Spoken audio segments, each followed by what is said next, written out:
Drone attack on Russian military vehicle with mines in tundra with disastrous results. A Russian car brand Lada has no running power and weighs only about 1 ton.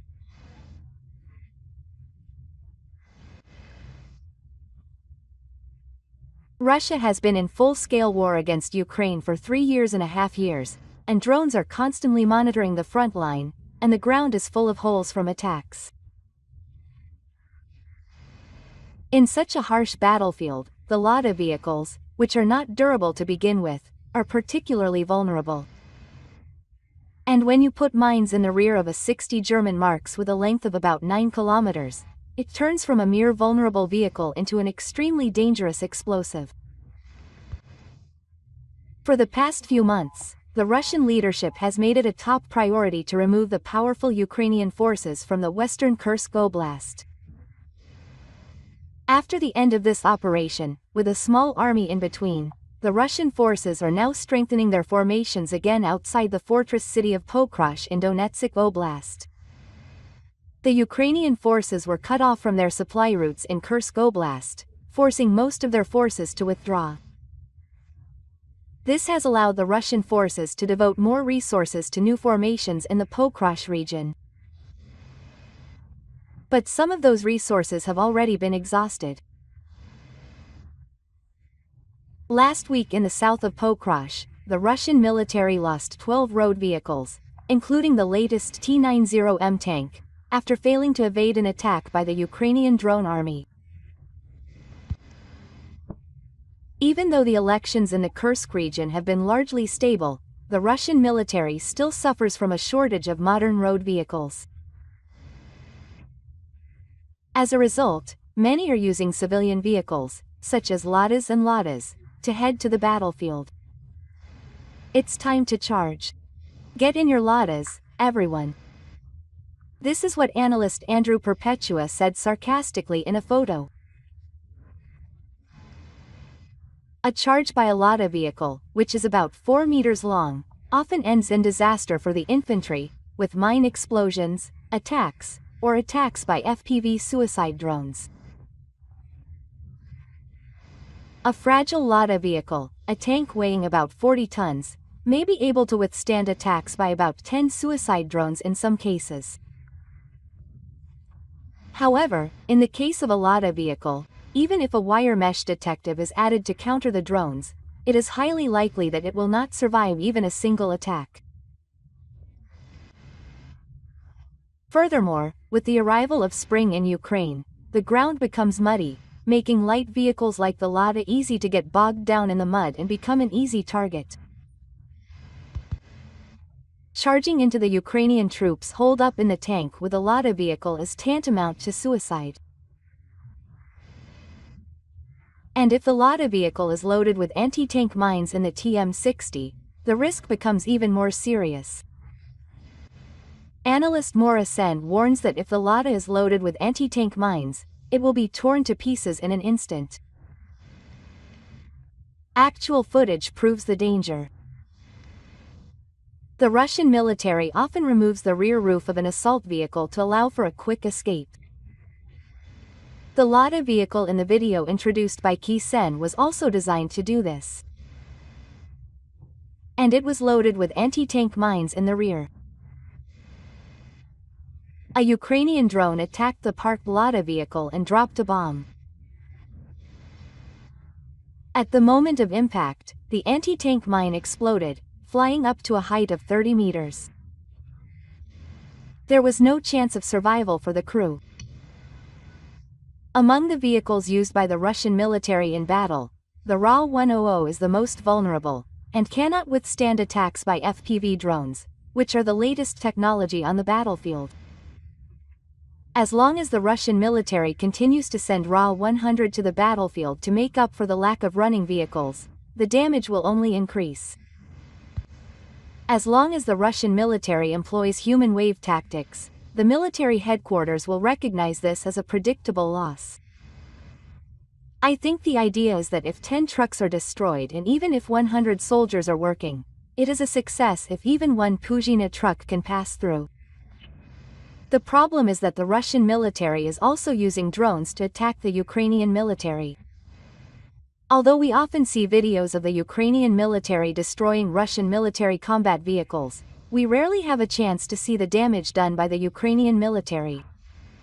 When you think about the fact that soldiers who were once ordinary people in both Russia and Ukraine are losing their lives and suffering from injuries, it seems that war is not something we should do after all. Military power to prevent other countries from starting a war. There is a difference in fate between having it and not having it. The mysterious resumption of group tours in the North Korean Special Economic Zone, which is invested along with the sky and the slums, has led to a sudden resumption of group tours.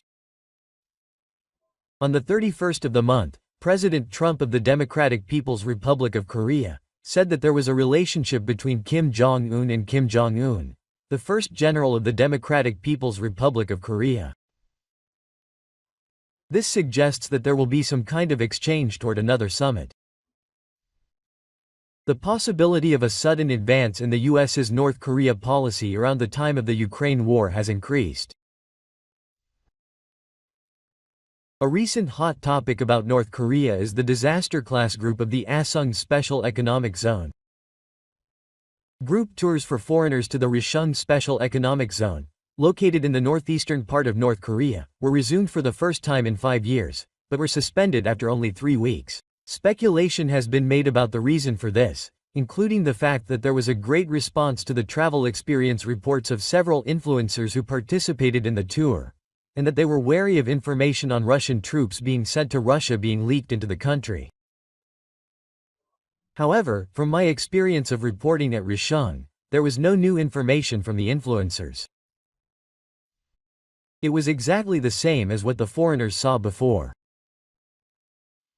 It was just introduced in an exaggerated way as if it was something rare, but it was caught by media around the world. In Japan, it seems as if the general staff decides all of North Korea's policies, but in fact, this is not the case. During my 43 interviews with North Korea, I have come to understand that this country, like other countries, is driven by various power relationships. In order to make difficult interviews a reality, I have had to negotiate with the National Tourism Administration, even though I was turned down many times from the relevant parties. Based on that experience, it is possible that the National Tourism Administration tried to resume large-scale acceptance of foreign tourists, starting with Asagi, but the National Defense Commission and the Ministry of Foreign Affairs became cautious.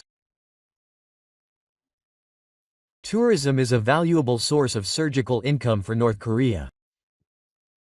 It is certain that North Korean society has become extremely sensitive to foreigners after 5 years of being in a left-wing state.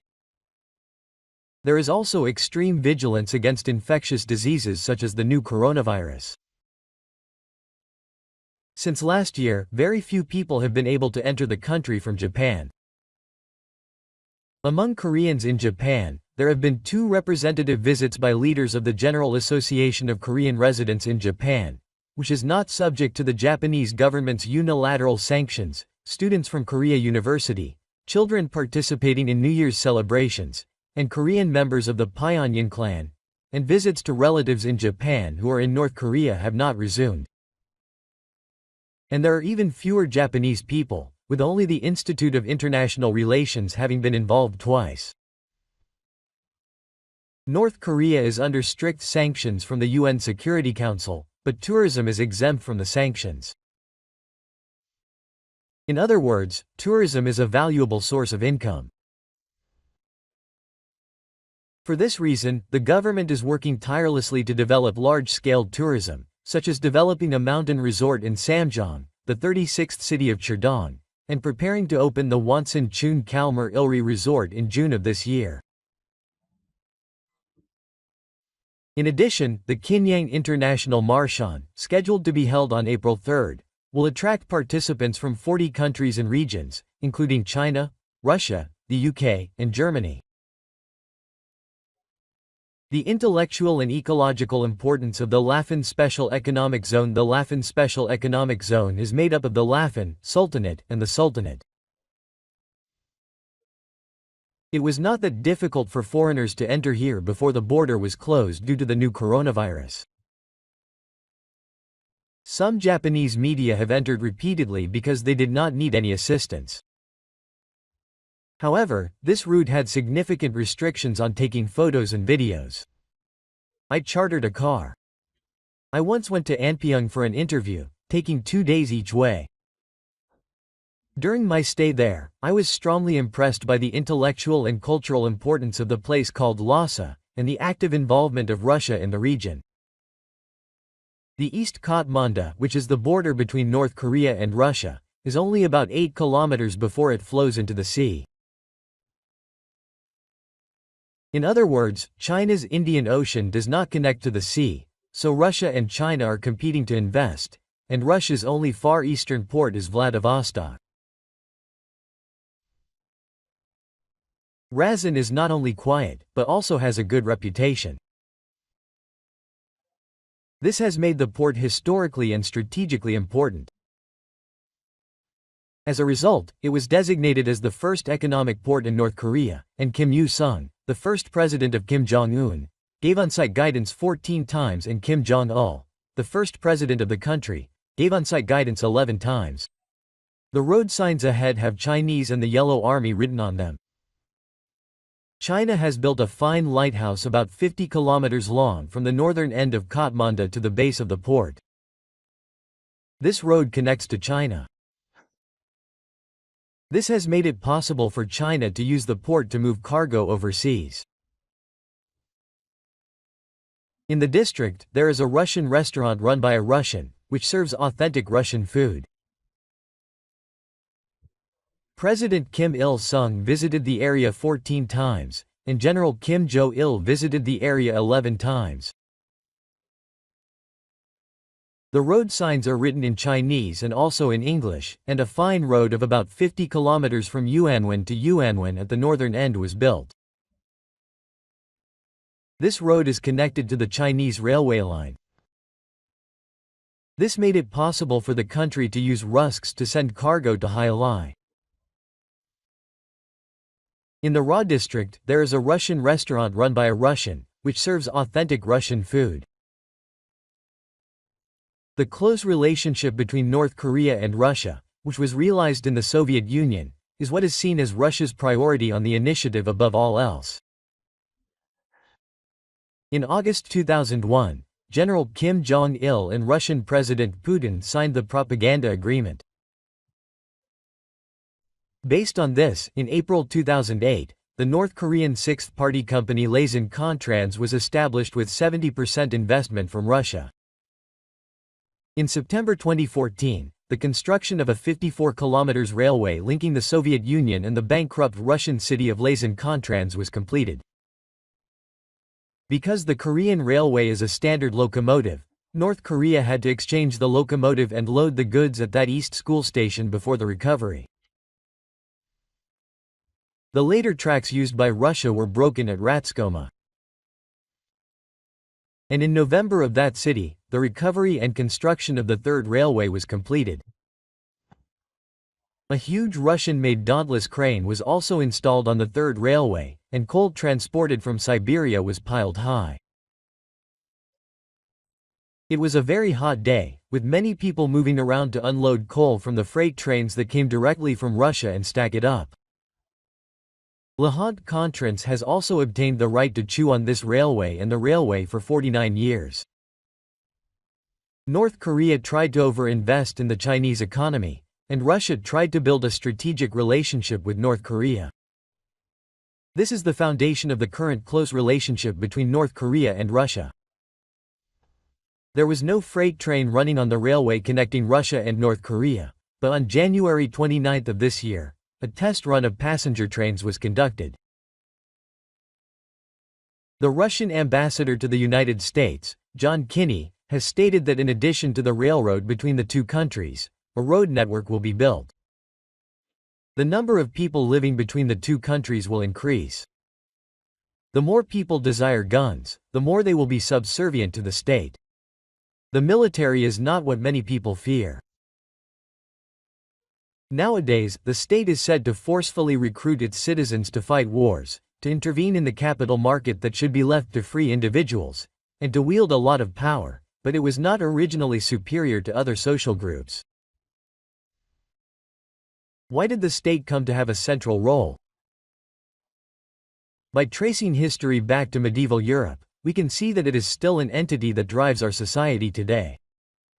The theory of the state in the 21st century, which has recently come under scrutiny. Let's read from Soichiro, who lived in a war of destruction and hope for the future. When and for what purpose was the sixth national examination defined? Codin, who lived in 16th century France, is known for saying that the examination is the absolute and permanent power of the state. It was Odin who first defined the concept of an examination as a national examination. The mayor's theory was different from previous political theories. The reason was that the prefectural government clearly distinguished the state form based on the examination from the government forms such as aristocracy and democracy. In the imperial society, the nobility and feudal lords were rivals to the king, and various guilds held political power independent of the king.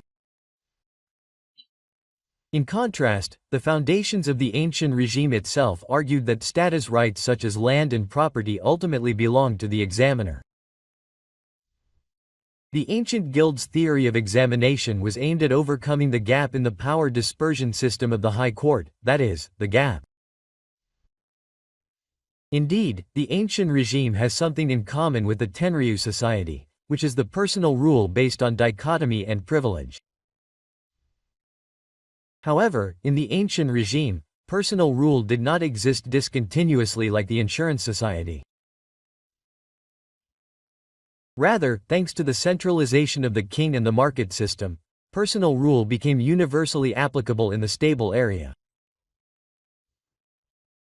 In other words, special political powers such as the privileges of the thief class in the national diet, the church of the monarchy, and the artisan guilds in the city came to follow the examination of the state. He usually uses the transcendence of God as an analogy to show the absoluteness of the state in the ancient Medjem. In that sense, in Bulletproof, it is not thought of as constituting a test of kings or people, as in the later social contract theory. The theory of tests is, so to speak, a political test where education has become secularized. On the other hand, in Hobbes, the theory of sovereignty takes a more modern form. Hobbes is generally known as one of the deaths of the social contract theory, but the characteristic of his political discussion was rather the theory of sovereignty. Hobbes named the state the sea monster that appears in the Old Testament, the Iwayama. It was not a transcendental god like Bodin's, but merely the strongest god in the secular world. Hobbes, England, which lived in the 17th century, was the same ancient regime, but the aristocratic power was stronger than Bodin's France, and the state was less likely to be in a state of war than in the continent. As a result, the centralization of the state was relatively weak in England, and market economy progressed more slowly in rural areas than in other countries. It can be said that England was a unique anarchic society in Europe. In fact, in England, the conflict between the king and representatives of the parliamentary class and the townspeople intensified, and the country fell into a state of chaos with civil war and 2 revolutions in succession, overcoming the anarchy of new individuals. Indeed, in France, a major conflict called the Religious Wars occurred in the second half of the 16th century. However, this should be understood in the context of the indiscriminate use of the royal guard and the Asian regime. The religious wars were a so-called frequency formation, that is, a process that progressed from the secular world under the direction of religion. In France, the personal domination symbolized by the royal guard and the status privileges were finally eliminated only after the Great Revolution at the end of the 18th century.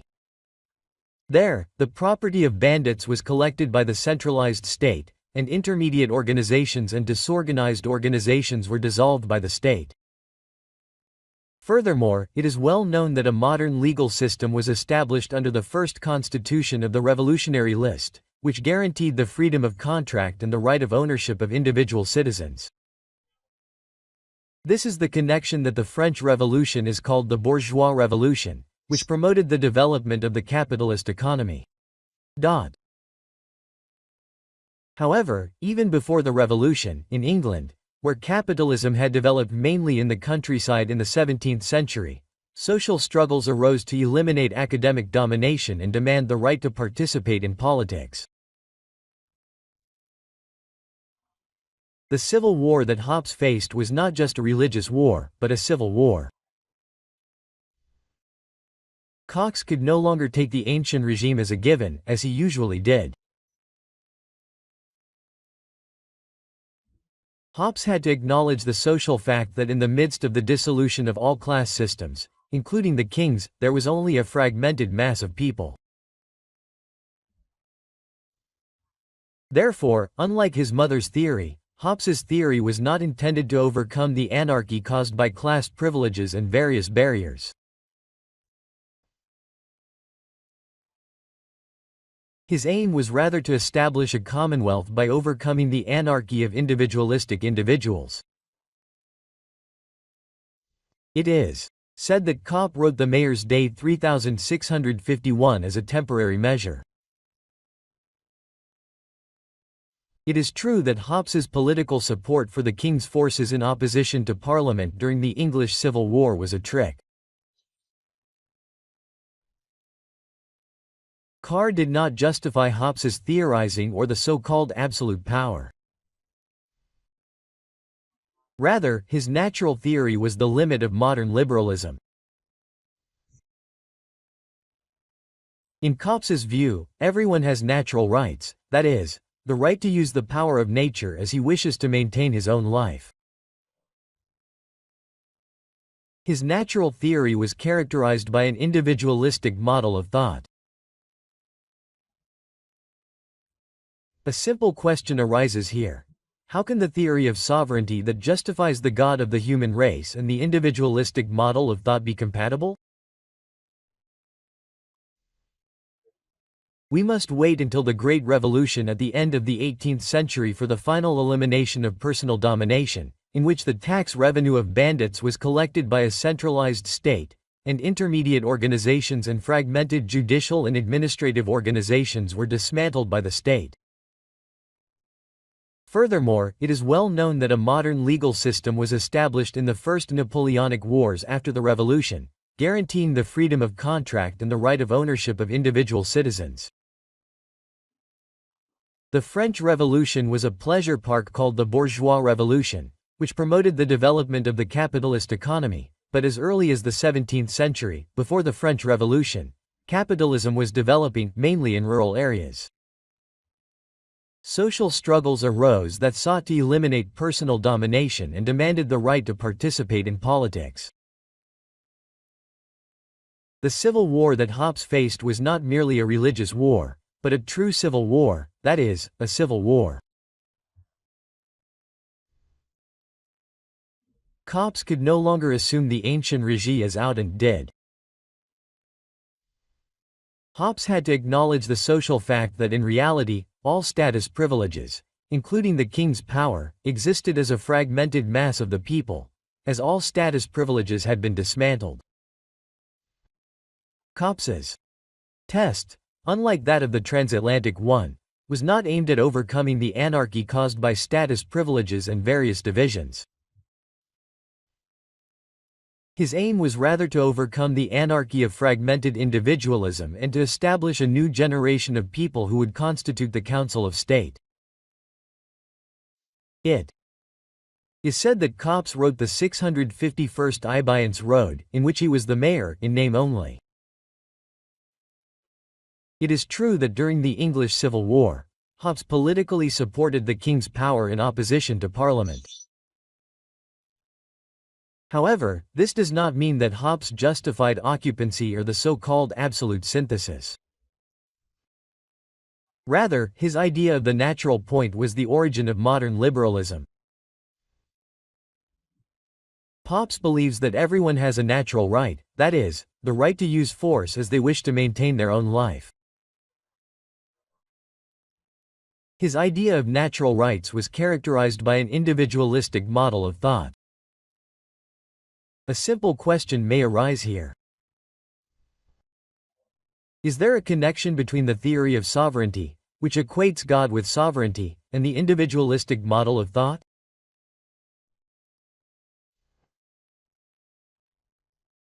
On the one hand, individual freedom logically assumes that the state of nature before absolute obedience to the tester was a state of war between all people against all others, which can be said to be the ultimate term for a state.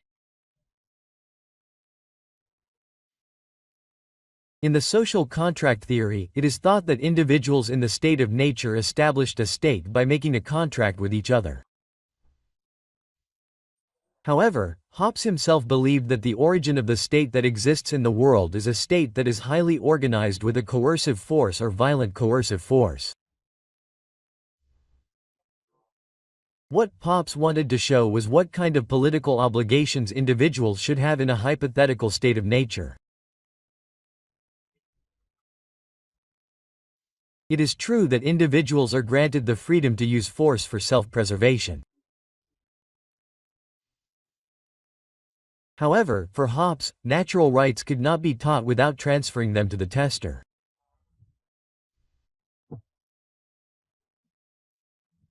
In the state of nature, which is supposed to be free, with individual freedom in one respect and absolute obedience to the sovereign in another, why does each person completely submit to the state as the examiner? The target of overcoming the state's theory of examination was not simply a state of chaos caused by religious civil war or normal anxiety. The multitude that Hobbes assumes is not just a rough military force that runs wild. Hobbes's goal is to overcome the anarchy between possessive and individualistic owners. In fact, the state of nature that Hobbes assumes is merely a state derived from civilized society, as Jean-Jacques later criticized. The flight of all against all is not a literal state of war. The people's ambassadors do not submit to the examiner because of fear of violent coercive power such as uniformed officers or the military. The state of nature, the state of war, is a world of civilized people who desire to live fully or comfortably. There, multitude usually seeks power that allows them to defeat their opponents. Therefore, in the state of nature, anarchy develops. In fact, the state of nature of Hobbes, where the powers of cannibalism are in conflict, matches the characteristics of the competitive market that first developed in 17th century England. Whereas modernity of Hobbes is different from the ancient regime in that it presupposes a world in which dichotomous privileges and personal domination are eliminated.